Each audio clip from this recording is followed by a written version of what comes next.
Chapter 1, 137, 7th year, Remus the Martyr. Wednesday, February 22nd, 1978. The stalemate between Remus and Sirius lasted for the rest of the weekend. Sunday was the Gryffindor versus Ravenclaw Quidditch game, so they got away with not speaking much. They both sat together in the stands, cheering when it was appropriate and booing any time the Ravenclaws scored. And that's another 10 points to Gryffindor, the commentator called out through the megaphone. An overwhelming 60 points now scored by team captain James Potter. No surprises there. Fans are starting to wonder what will become of the mighty Lions next year when they don't have their golden boy to depend on. Oof, mind that bludger, Sims. Nicely done. Though I must say, I'd have veered left, but I suppose not everybody is chosen for their dexterity. Sometimes it's just about giving everyone a chance, regardless of ability. Who let Lockhart do the commentary? Sirius grumbled. Stupid Pratt doesn't even know anything about Quidditch.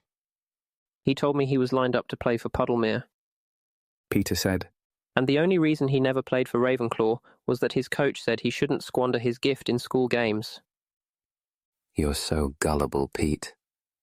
Remus nudged him. I know more about Quidditch than that twat. Yeah, and Mooney knows about as much about Quidditch as you know about judging character. Sirius added, his voice unnecessarily sharp. Remus coloured. Fine, if Sirius wanted to be passive-aggressive. Well, Padfoot, he replied coolly. If you want to do it so much, go and ask McGonagall. I think you'd be perfect for the job. You what? Sirius gaped at him. Remus raised an eyebrow. Oh yeah, you're the only person in this school who chats more shit than Lockhart does. Mary and Lily burst into giggles, covering their mouth. Sirius scowled. Up yours, he muttered. The game ended with 280 points to Gryffindor, but Sirius wasn't cheering. Quidditch matches generally took up most of the day, from an early breakfast listening to James's pep talks to the inevitable after-party in the common room. Sirius stayed up late, so nobody noticed that they didn't go to bed together. By Monday, they were on slightly more civil terms, or at least neither of them wanted any of their friends to know they'd been fighting. Remus immersed himself in his Newt revision. If he wasn't alone in the library, he was extending his group study sessions to run an hour longer than usual, each night. It was the week of the full moon, and he was utterly exhausted, but at least it made getting to sleep easier. And he had to avoid Marlene too, of course. He deliberately skipped going to Madame Pomfrey's Tuesday night healing classes, just in case the subject of werewolves reared its ugly head again. Marlene was the sort of girl who would derail an entire lesson if she thought injustice was being done somewhere. To Remus's surprise, Gilderoy Lockhart, the smarmy Ravenclaw commentator, made a guest appearance in his Wednesday revision group. Lockhart was in the year below, and hadn't crossed the Marauders' radar much so far. He was a bit camp and annoying, prone to laughing too loudly in the dining hall, but that was all Remus knew about him. He sidled up to Remus, his hair in ridiculous blonde bouffant curls. He stank of aftershave too. Love this idea, he gushed. Helping other students to achieve. Really great. Yeah, I suppose, Remus replied, shuffling his papers. Thought I'd lend a hand. Lockhart grinned toothily. I'm rather a whiz myself, you know. Charms, transfiguration, potions, you name it. Great. Cheers. Remus nodded. I said I'd go through anti-giant legislation with the third years today, but have a chat with Chris. He moved away, quickly, leaving Christopher to deal with it. Wednesday was also the second official meeting of the prank planning group, so Remus and Chris stayed back in the charms room after study group. Chris had a vaguely dazed expression as they leaned against Flitwick's desk, waiting. Sorry about that, Remus offered, lighting up a cigarette as Lockhart swanned out. I don't know how to deal with him. Oh, it's fine. He's in half my classes, so I'm used to it. Chris replied, still looking a bit disturbed. What did he want? It took a while to figure out. Christopher frowned. He kept telling me how good he is at everything. But I think he wanted help with charms. Remus snorted disdainfully. The prank planning session was shorter than the week before. It turned out that no one had had any decent ideas yet. The fourth year Ravenclaws had uncovered some frankly terrifying curses, which they were all eager to share, but Lily stepped in, reiterating the rule that nobody ought to get hurt. They split up again for the journey back to their common rooms, and Remus was faced with a choice between Marlene and Yaz, or Sirius and Mary. In the end, he decided it was better the devil he knew, and chose Sirius and Mary. She did most of the talking, which was a relief, and the only awkward moment came when the boys were all back in the dormitory. Remus went over to his own bed, pulling back the duvet. You're sleeping there, then? Sirius asked, out of the blue. Remus frowned, turning to look at him. He hadn't thought it was up for debate. They were barely speaking to each other. Why on earth would they sleep together? And why on earth did Sirius want to call attention to it in front of the others? Yeah. He nodded, turning back. Full moon tomorrow. Thought we should all get as much sleep as possible. Yeah, fair enough, Sirius replied. Remus climbed in and drew his curtains shut, without another word. Everything okay? James whispered very loudly. Sirius grunted a response, and that was that. Thursday, February 23rd, 1978. Remus was more on edge than usual on the day of the full moon. He'd slept badly anyway, thinking about the McKinnons and Sirius, and wondering how he was ever going to fix any of it. At breakfast, it looked as though Marlene had had a difficult night too. Her eyes were rimmed red, and her hair was messier than usual. Yaz and Mary sat either side of her, vying to be the one who comforted her the most. I just can't stop thinking about him. Marlene shook her head, staring into her bowl of cornflakes. I've read so many books and accounts, and they all say it hurts a lot. Remus stopped eating his own breakfast and sipped his tea instead, trying to hide his distress. I've read that too, Sirius said. but I'm sure that as long as Danny asks for the help he needs, he'll be fine. Remus tried to ignore this, seething quietly under his collar. Mum's had to take him to the ministry. Marlene continued, miserable. They have cells there, apparently. We asked if there would be healers present, but no one can tell me anything. I'm sure it's the best place. Yaz squeezed her arm gently. Nobody agreed with her. Mary pursed her lips. He doesn't deserve this. Marlene burst into tears. He doesn't deserve to be locked up alone. He's my lovely brother, not some animal. The nausea of guilt threatened to overwhelm Remus, and he left as soon as he could. The rest of the day he could barely concentrate on his lessons. Perverse as it was, ever since the Marauders had become animagi, he'd sort of looked forward to full moons at Hogwarts. It had been a while since he dreaded one quite so much as this. When he arrived at Madame Pomfrey's office in the evening, he found her frowning her way through a pile of letters. He'd never seen her doing paperwork before. Oh, hello, dear. She smiled at him tiredly. Shall we get going? He nodded and waited patiently for her to put on her cloak. She saw him staring at the letters. They're from ex-pupils, mostly. She explained. Ones who were affected by the attacks. Some of them have family members facing their first full moon, and want to know if I know anything helpful. Oh. I've been able to pass on a bit about aftercare, but you and I know how little real information there is. She continued as they walked out. Remus remained mute. I've had poor Miss McKinnon here every day, almost. She's a friend of yours, isn't she? Yes. Remus's voice cracked slightly. Madame Pomfrey patted his arm softly. It must be very hard for you, my dear. It's fine. You know you can always talk to me if you need to. Thanks. He could hear Sirius's voice in the back of his head, taunting him. I told you so. But Sirius was wrong. Physical pain was the very least of Remus's problems, and something he was willing to bear if he had to.